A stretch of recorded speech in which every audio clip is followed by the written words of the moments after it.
Doncs ja dic, quan vulgueu pots començar, Núria. Mm. Hola, bona tarda. Moltes gràcies per la vostra assistència. Jo el que us faré és presentar el que estem organitzant de cara a aquest 1 de maig. Estem també a causa del tema de la pandèmia, doncs que no podem organitzar grans manifestacions, el que fem és convocar concentracions a diversos punts del territori.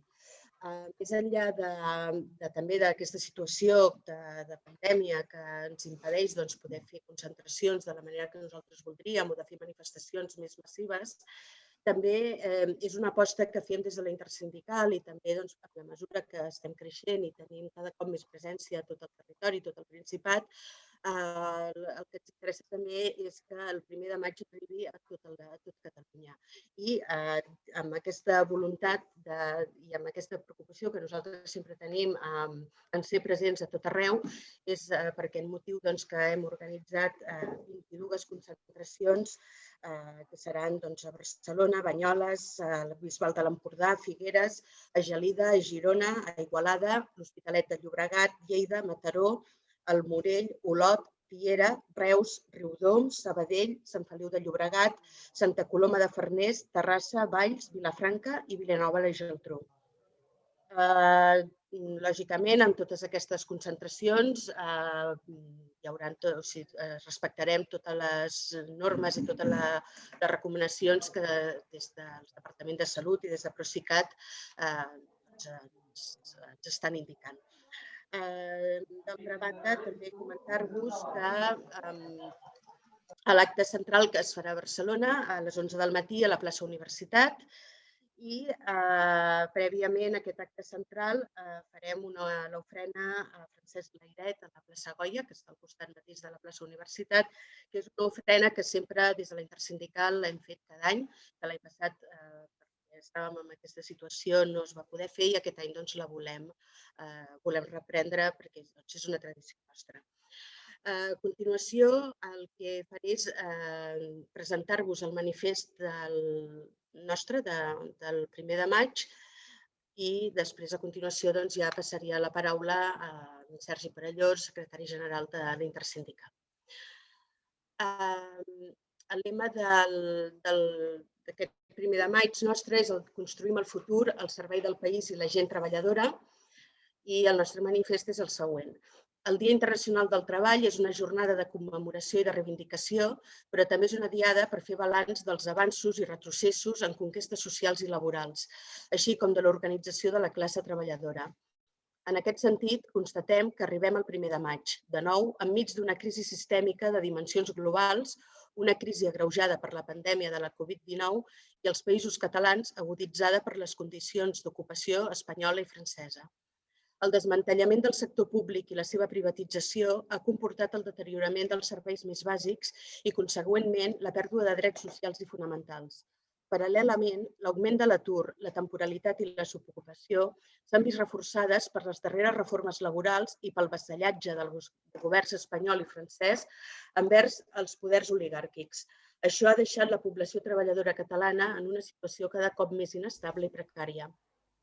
Davant d'aquesta situació, des del sindicalisme republicà de classe, tenim el repte d'organitzar la resposta social i la defensa dels nostres drets. Aquest és el mandat que ens arriba dels centenars de treballadors i treballadores que, organitzades a les seccions sindicals, als comitès d'empresa i a les juntes de personal, han fet de l'Intersindical una eina cada cop més arrelada als centres de treball, perquè la nostra força és la suma de les forces de tots i cadascun dels nostres delegats i delegades, afiliats i afiliades, que treballem diàriament per guanyar una república catalana al servei de la gent treballadora. Per això, defensem la reducció de la jornada laboral, la fixació d'un salari mínim interprofessional català de 1.300 euros, la titularitat pública dels serveis bàsics, avançar cap a un model productiu sostenible, la implementació d'una renda bàsica universal, garantir pensions dignes i la reducció de l'edat de jubilació, així com el blindatge de la llengua als centres de treball. Aquest és el futur que volem construir des del sindicalisme independentista, un futur forjat des de la solidaritat mútua i l'organització col·lectiva, al servei del país i de la gent treballadora. A continuació, us deixo amb el secretari general, Sergi Perelló, i us desenvoluparà més totes aquestes idees. Gràcies.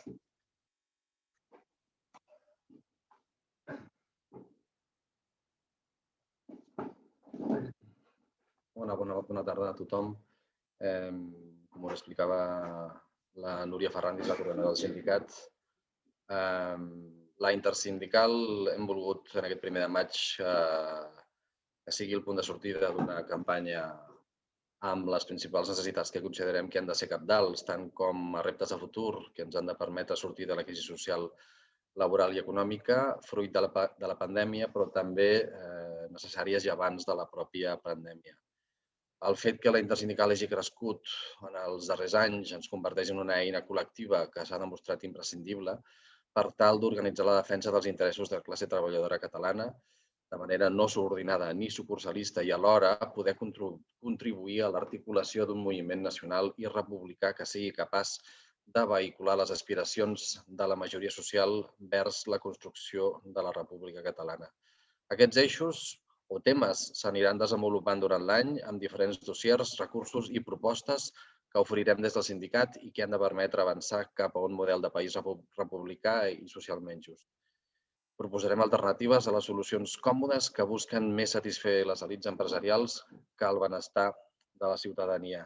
El primer punt, que és un dels que creiem que és cabdal, és la reducció de la jornada laboral amb el manteniment dels salaris. És un dels elements més importants per poder afrontar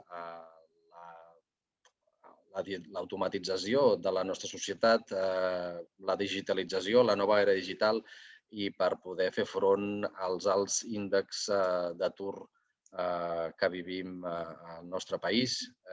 Serveix per millorar, evidentment, la salut i ha estat demostrat en diverses proves pilot que és capaç de millorar la producció.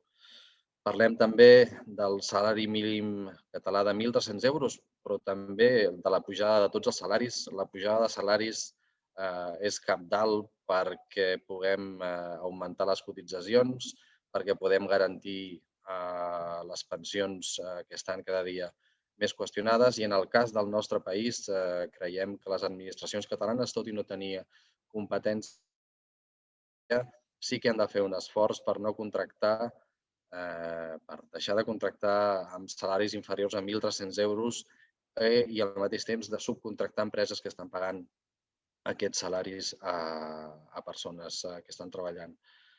Després creiem que és molt important un element que ha de vestir i que és un dels elements que ens permet afrontar crisis socials com la pandèmia que estem visquent, però també altres crisis com les que vam viure a partir del 2008 amb la bombolla financera, que són els serveis essencials de titularitat pública. I això està molt vinculat al sistema de protecció social que nosaltres plantegem.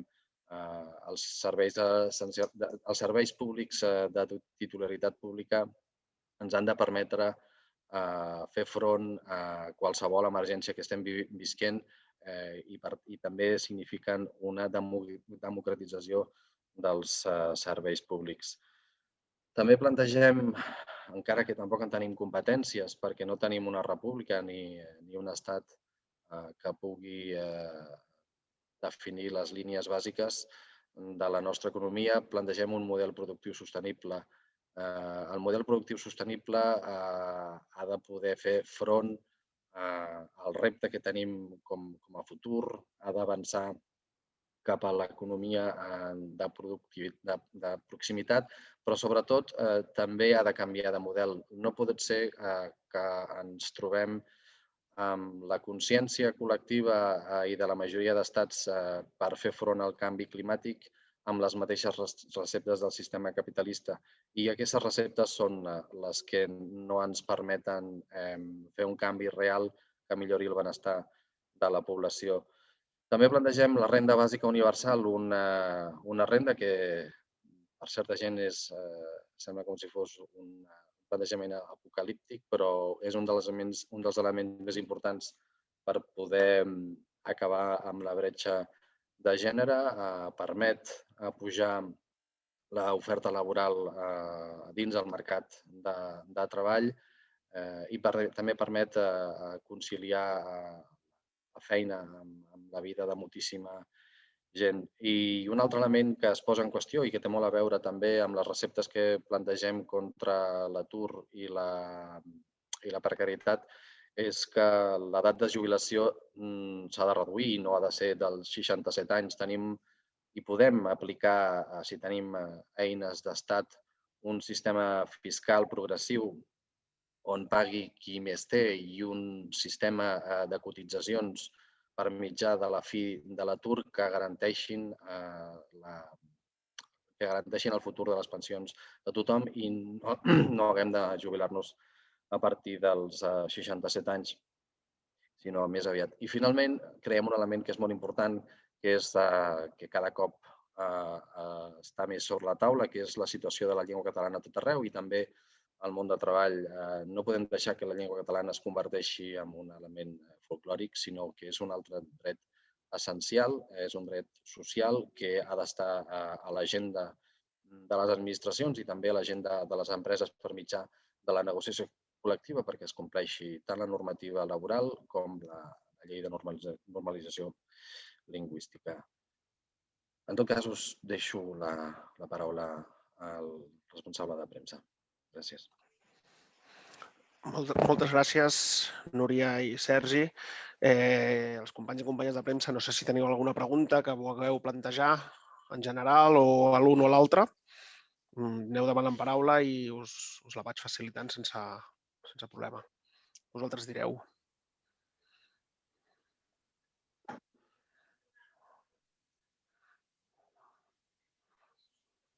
Bé, ningú té preguntes?